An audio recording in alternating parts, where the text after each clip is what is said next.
Yung mga DVD mo, kinalat na namin sa mga bundok. Yung mga pastor na mga kasuluk-sulukan na hindi makapunta, dinala na namin. Pagpunta ko po doon, sabi sa akin ng pastor, dati yung mga taga-bundok ng mga pastor. Ganun ba? Pagtingin ko po doon, akala ko mga darating, sabi ko, mga ilan darating? Mga 500 siguro, pastor. Ganun ba? Dami naman, mga pastor, mga 500. Dumating po, truck, 7,500. At sabi na, makinig tayo, live. Kasi po, pag sa mga probinsya, pag nasa tube ka, akala nila, artista ka. Diba? Doon si Bishop darating. Alam niyo po nangyari, pati ABCBN, tsaka yung mga GMA7 nagdatingan. Ano to nangyayari? Ba't ang daming tao? Kasi nagka-traffic na. So we have to get a big facilities para lang ma-accommodate po yun. And it because of the DVDs. No?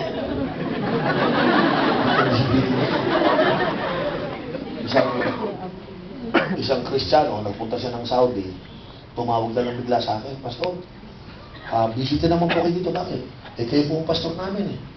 Sabi ko, bakit? Sino, wala akong pinapapunta dyan. Hindi, kayo po pastor namin, bakit? Kasi po, nabuling kami sa DVD ninyo. Eh, isa na po kami church dito, gusto ko nga sana namin imbitahin dito. Ibig sabihin, DVD lang, nakapagtayo ng church. Galing, no?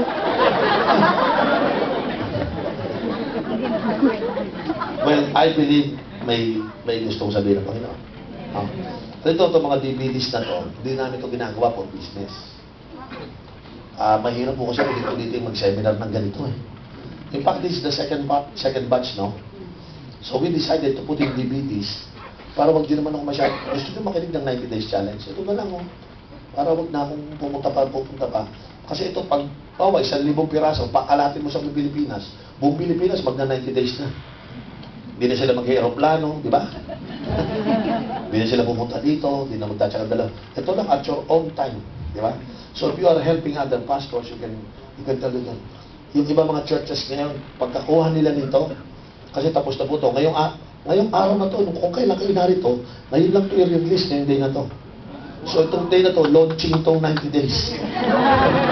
Itong DVDs na ito. Magkakaroon tayo ng permahan sa baba, yung mga... Ay, gano'n? Photograph. Yan, yun lang. Mga artista na, alam nyo, umalis na ako dun, di ba? So ito pong 90 Days Challenge, makukuha nyo na po ito, ready na. Ang gagawin nyo lang, ito po yung pagpunta, ba, na-bless kayo dito ngayon. Kaya lang problema, paano sasabihin sa kanila? So para mo kayo mahalata, DVD pa dinig mo. Manood tayo pareho, kaya nandito lang. Mas marirelay nyo na lang sa kanila. I tell you, marami pong, yung mga pastors na to, yung mga pastors po, they are looking for this na kagad. Why? Kasi may internalize nyo to, and then bago ma-apply nyo. Kasi po, bago mag 90 days, meron matinding preparations muna. May natututunan ba tayo, mga kapatid? Okay. So, excited ba kayo? Amen! I hope na hindi kayo inaantok, ha? Okay, lahat ng inaantok, bigyan mo ng karapatan yung katabi mo, Brad. With all power and authority. I sent you to do whatever you want. Saktan mo ko kung kinakailangan para huwag na kong matulog. Okay? So, sabi mo sa kanila, pinapayagan kita. Pinapayagan kita. Tulutan kita. Pinahintulutan kita. Alam mo na kung ano gagawin. Nasaktan ako. So, yung mga Nagpalit inaantok ako. kong katabi ninyo, ano yung nagagawin? Amen? Meron na kayong power and authority. Pwede ba palakpakan natin ang Panginoon sa hapon ito? Now, kung mapapansin niyo po, yung first day, intentionally, ibinabalik ko ang focus ng mga churches sa cells. No? Kanina binanggit ko yung transitions ng simbahan because I believe that is so important. It is so crucial, yung transition na yun.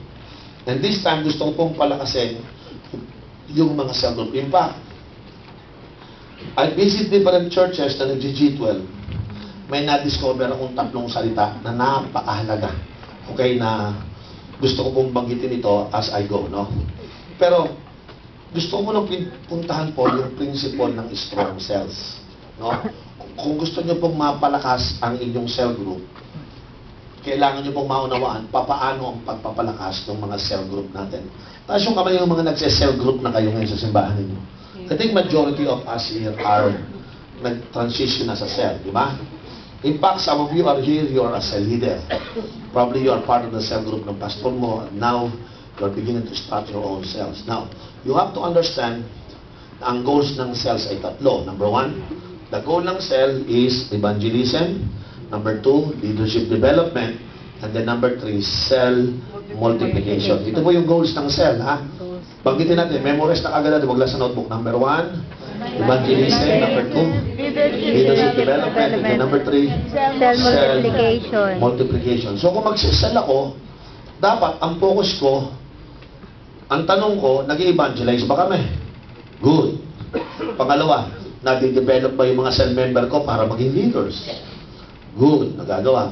Nagmo-multiply ba yung cells namin? So kasi yun po ang goals ng cells natin.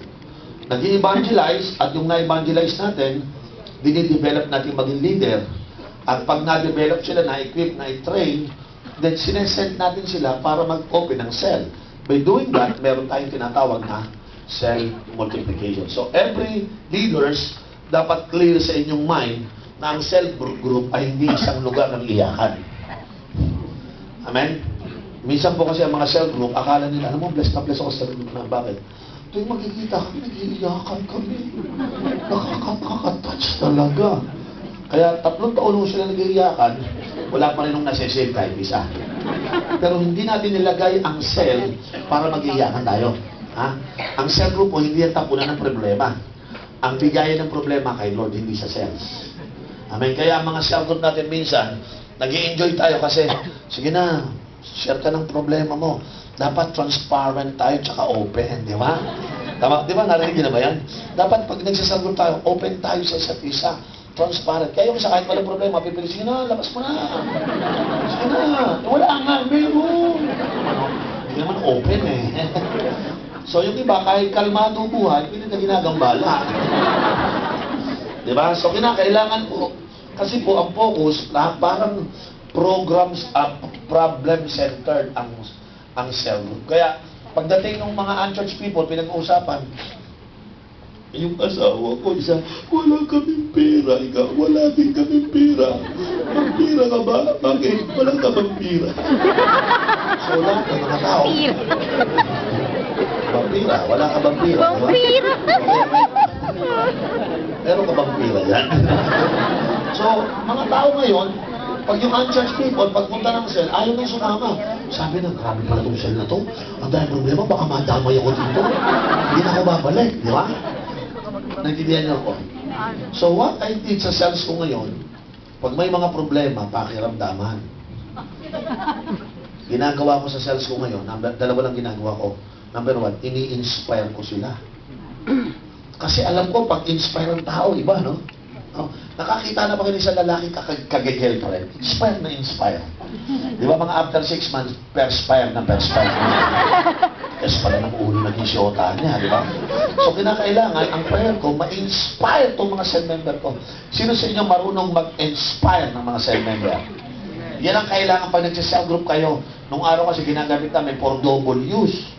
Ano yung isa? Wiwiyak, number 2, wiwiyak ulit, and then wiwiyak, and then wiwiyak ulit. So, Wiwiyak? iiyak ng iiyak. Wiwiyak. Magdadrama. Pero I make a decision na kapag kami nagsesel, I told my cell leaders, inspire your people. When they hear the word, dala kayo ng revelation para yung mga tao nyo ma-inspire.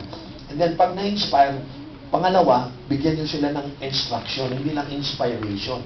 Pero dapat merong ano? Instruction. So tuturuan nyo sila ng kung ano yung dapat gawin. Halimbawa, o ikaw, hindi ka pa pala nag-encounter, mag-encounter ka na, mag-pre-encounter ka na. O ikaw, dapat tapusin mo yung posting mo para ma-develop ng mga cell leader, di ba?